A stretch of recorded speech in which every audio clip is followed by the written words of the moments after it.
Hello, everyone. Today, I'm going to tell you one of the most fascinating and mysterious stories in history, the mystery of the Titanic. You've probably heard about the Titanic before.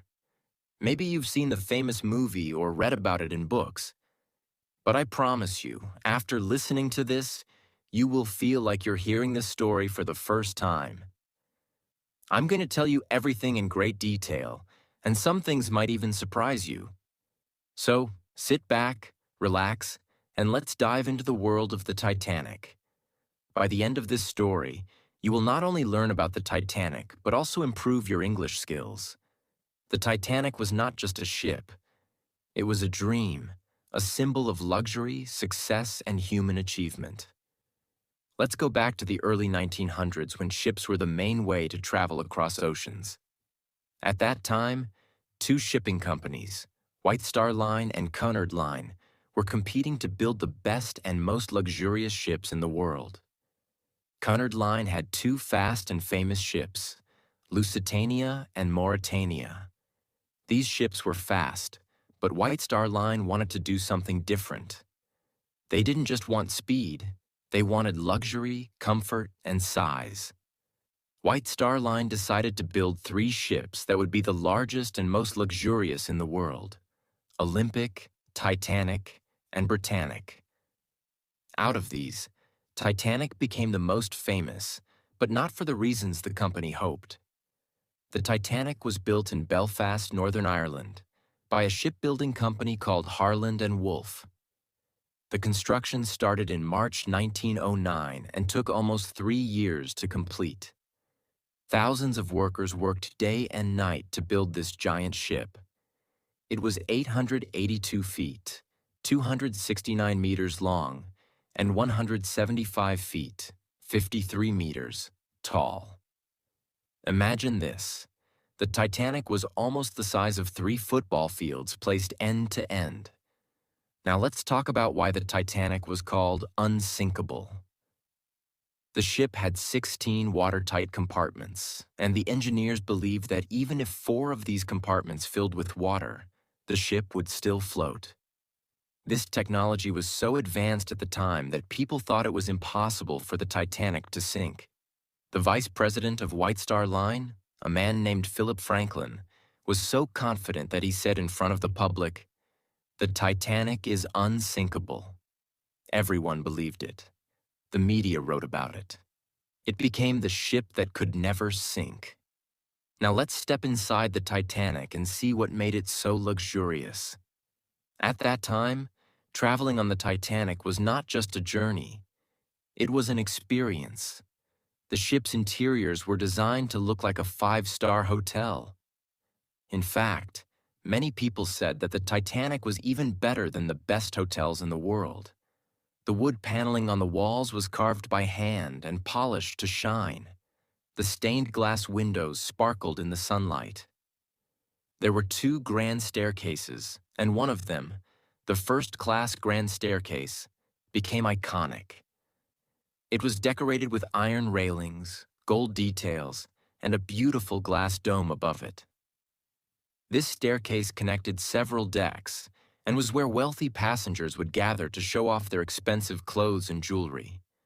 The Titanic had more than just beautiful rooms. It had facilities that were rare for ships at that time. A heated swimming pool, a Turkish bath where passengers could relax, an electric bath, which was considered a modern luxury, a gymnasium with exercise machines, a squash court for sports lovers, a library where passengers could read books, 2 barbershops for grooming and haircuts.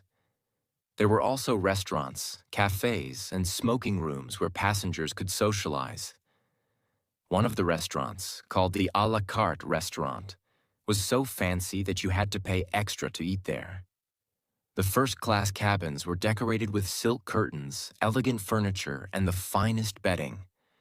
Even the second-class cabins were better than the first-class cabins on many other ships.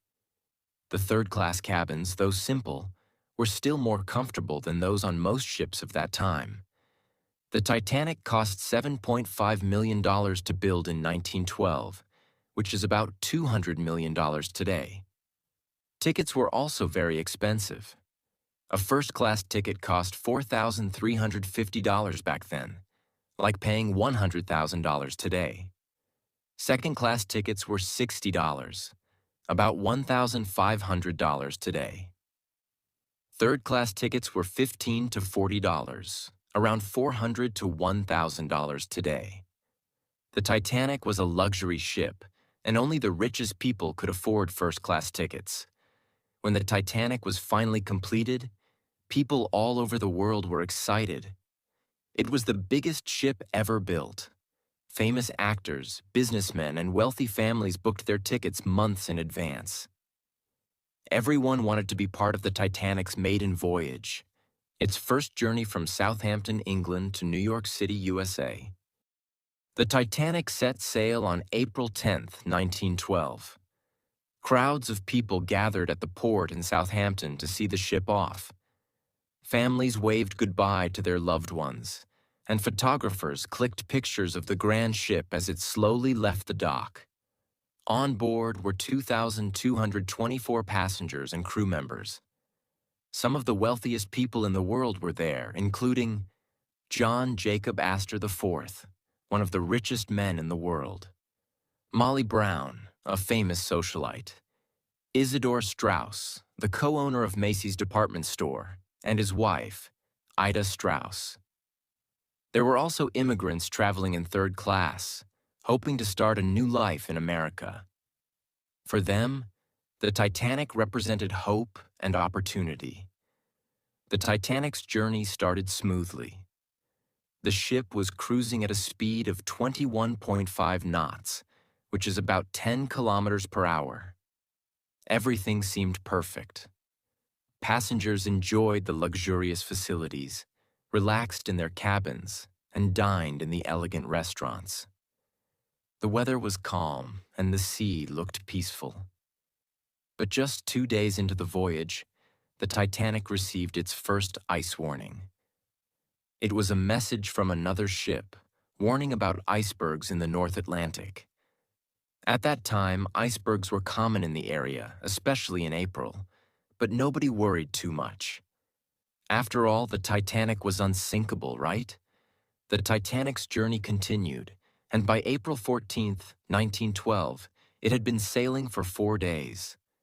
Everything seemed perfect. Passengers were enjoying their luxurious surroundings. The sea was calm, and the weather was clear.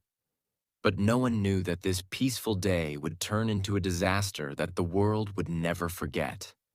Throughout April 14th, the Titanic received 7 iceberg warnings from other ships in the area.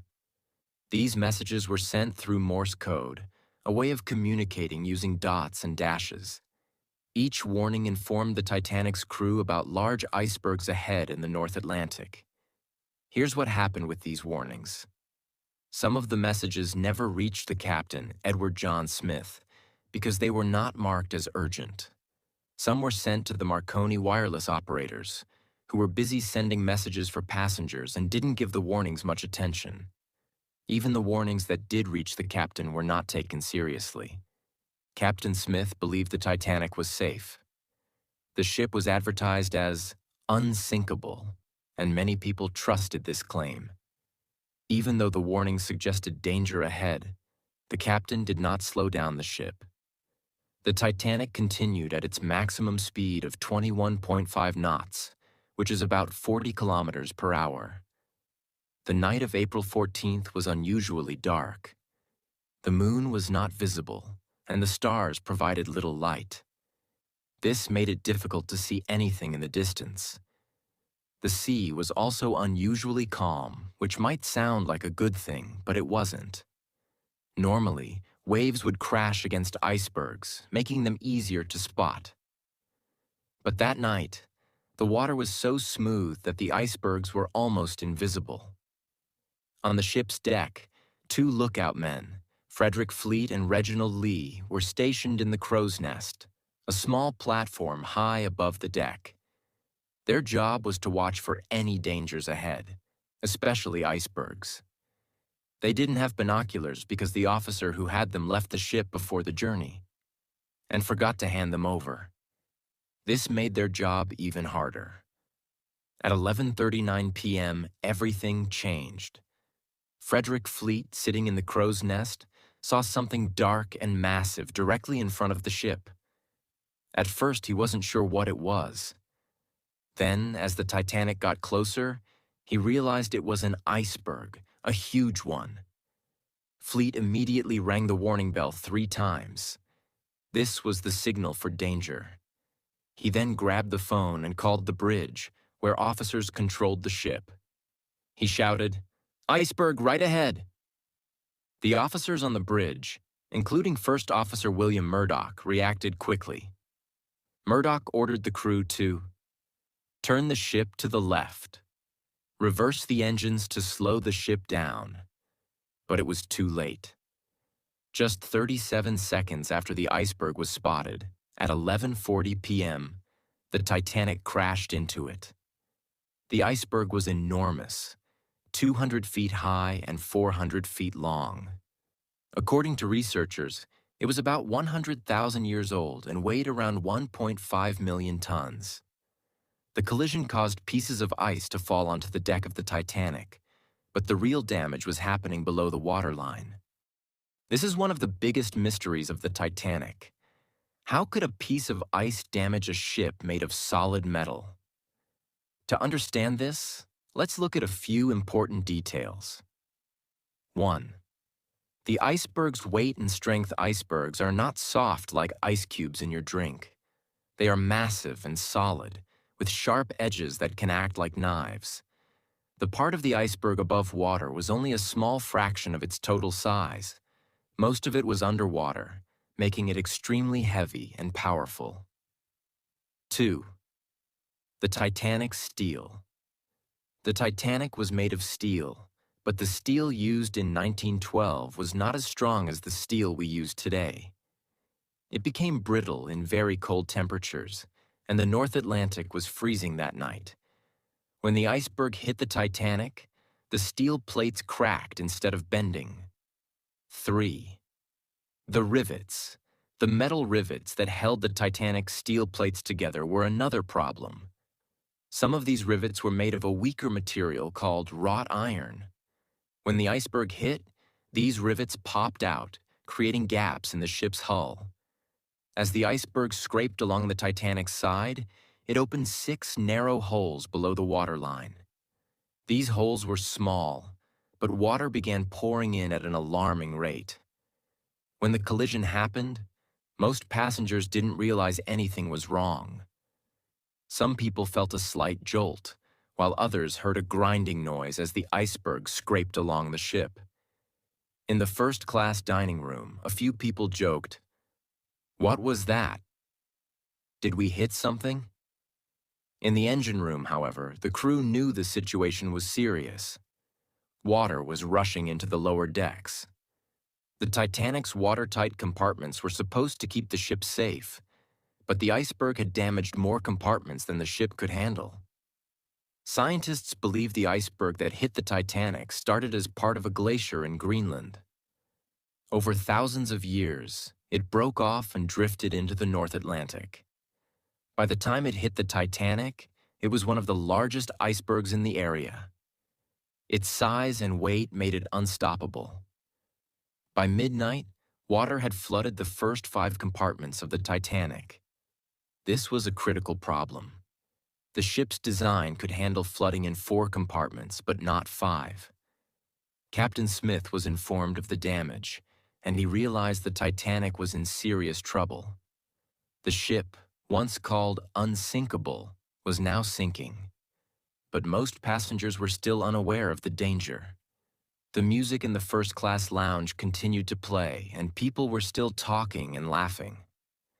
By 12 a.m. on April 15, 1912, just 20 minutes after the Titanic hit the iceberg, the situation became increasingly dire. Captain Edward John Smith, who had been confident in his ship's safety just hours earlier, was now faced with the unimaginable truth. The Titanic was sinking. At midnight, Captain Smith called an emergency meeting with his senior officers. He gave them clear orders. Start lowering the lifeboats. Send distress signals to nearby ships. Calm the passengers and avoid creating panic. The Titanic was equipped with 20 lifeboats, but these were not enough for the 2,224 people on board. The lifeboats had space for only about 1,178 people, which meant more than 1,000 people would have no chance of survival. This was a design flaw, as the ship was built to carry more lifeboats, but the company decided not to include them to keep the decks spacious and aesthetically pleasing.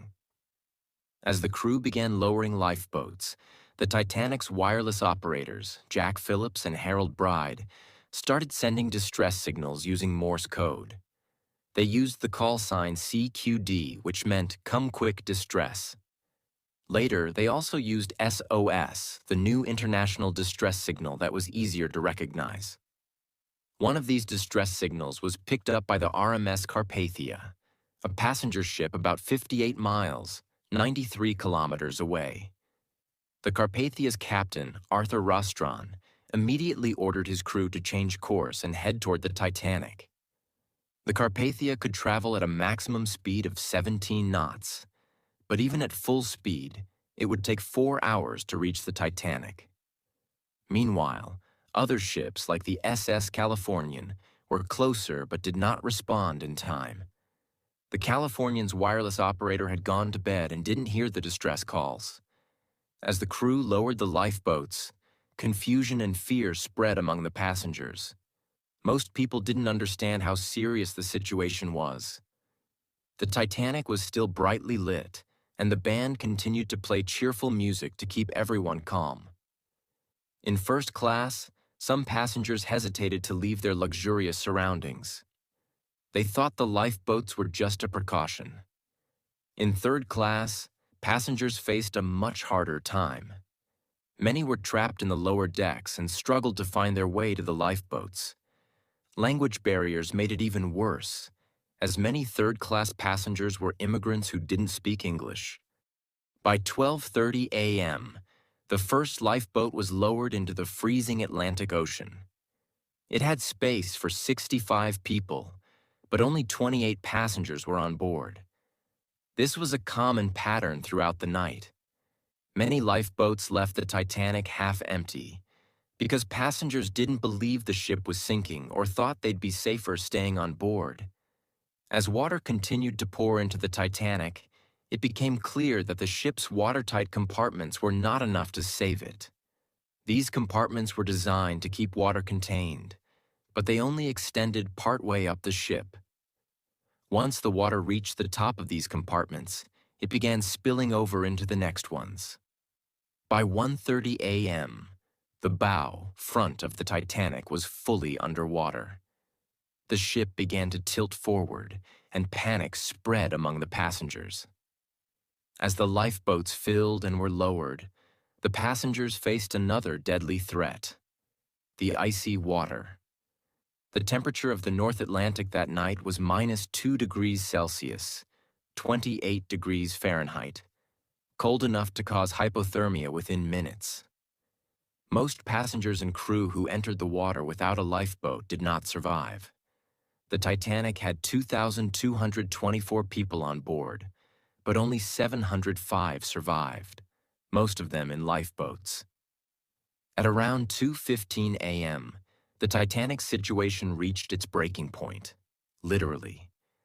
The weight of the water flooding the ship caused immense pressure, and the Titanic began to crack. Here's how it happened. The bow was already underwater, pulling the ship downward. The stern, back of the ship was lifted high into the air. The stress on the middle section of the ship was too much, and the Titanic broke into two pieces. The two halves of the ship sank separately. The bow plunged to the ocean floor first. The stern floated for a few moments before also sinking. At 4 a.m., 2 hours after the Titanic sank, the RMS Carpathia finally arrived. The crew immediately began rescuing survivors from the lifeboats. The Carpathia's crew worked tirelessly to pull people from the freezing water. Many survivors were in shock, crying, or suffering from hypothermia. Some were too weak to climb aboard and had to be lifted with ropes. By 8:30 a.m., all survivors had been rescued, and the Carpathia set course for New York. The survivors left behind the wreckage of the Titanic and the bodies of more than 1,500 people who had perished.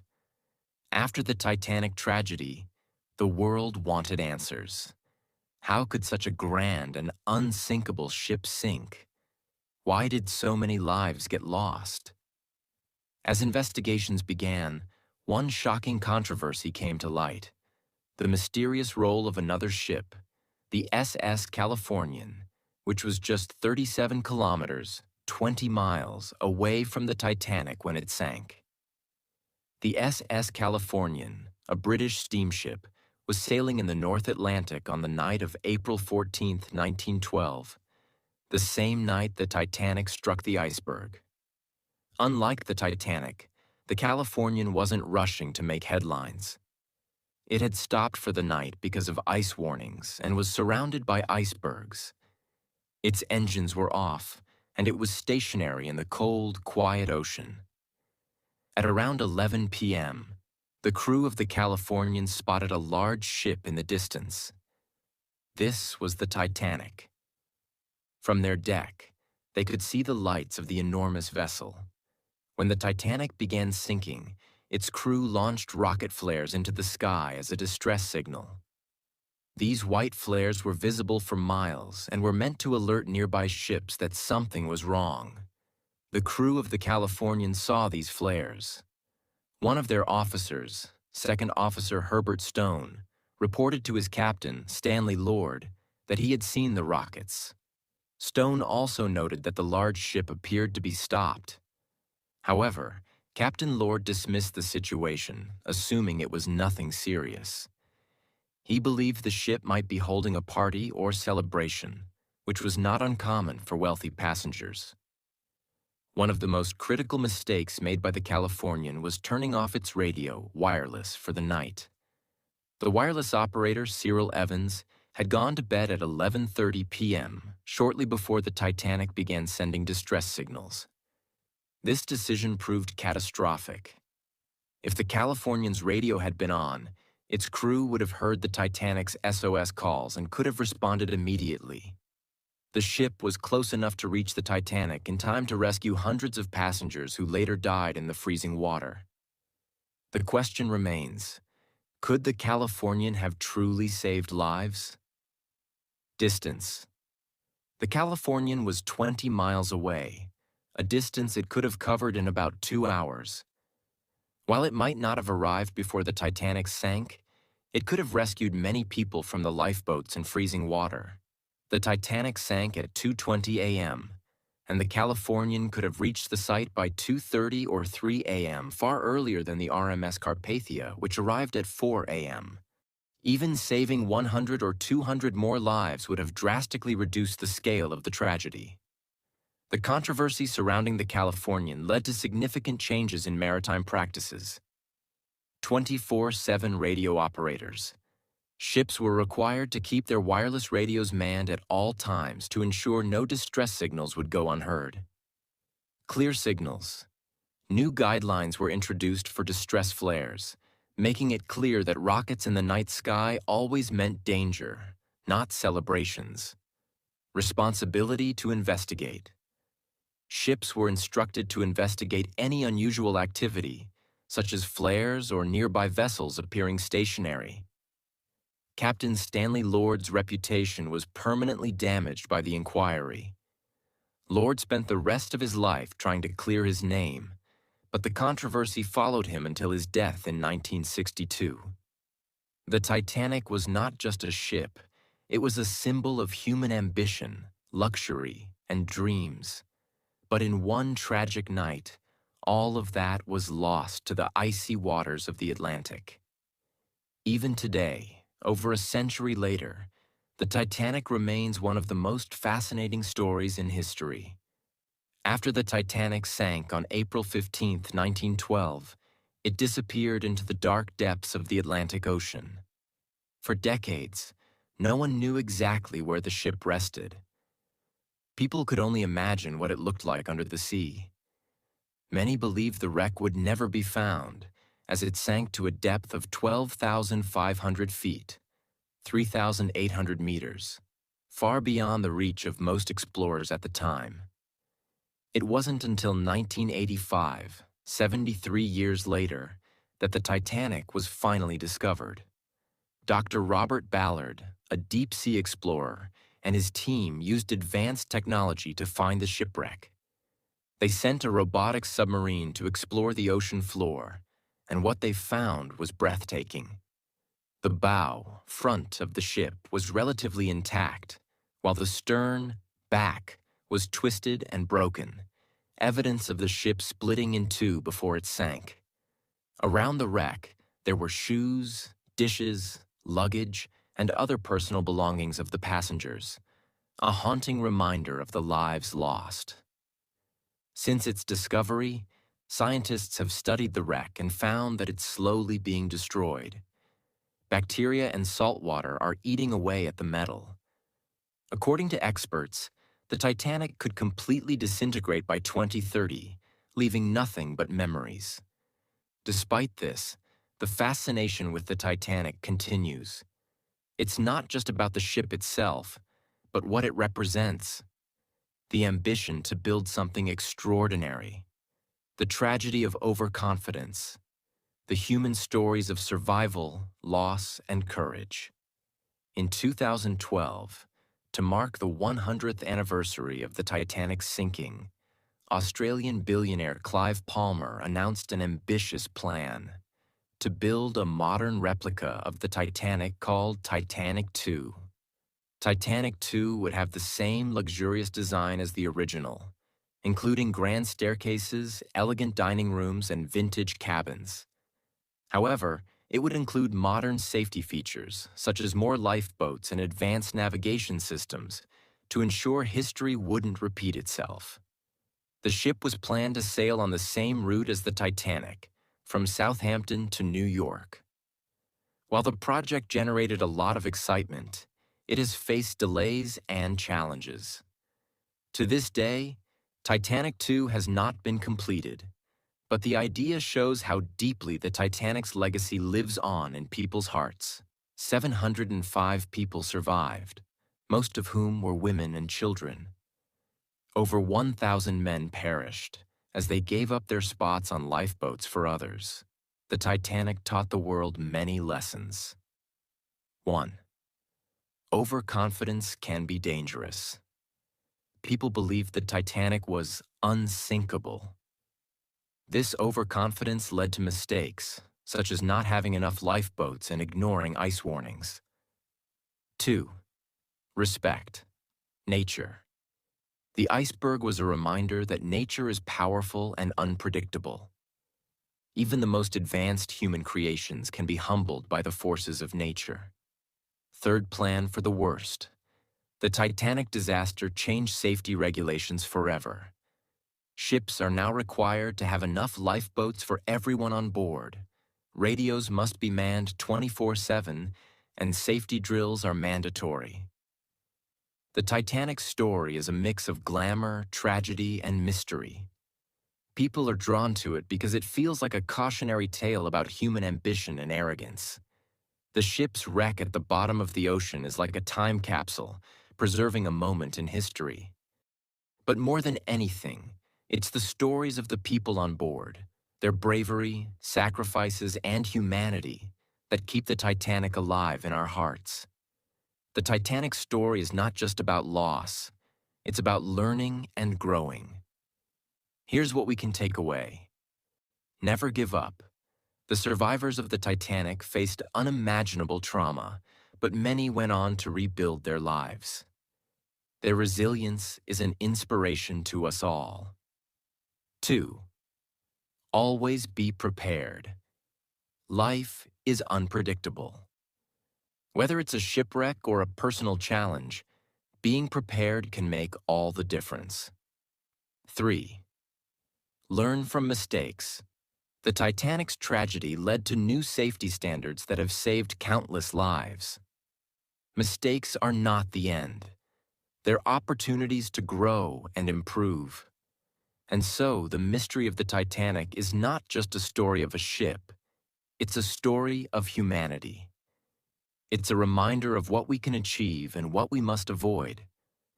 If this story inspired you, remember to like, share, and subscribe. Learning through stories not only improves your English, but also fills your heart with wisdom and motivation. Thank you for watching. Let's keep learning and growing together.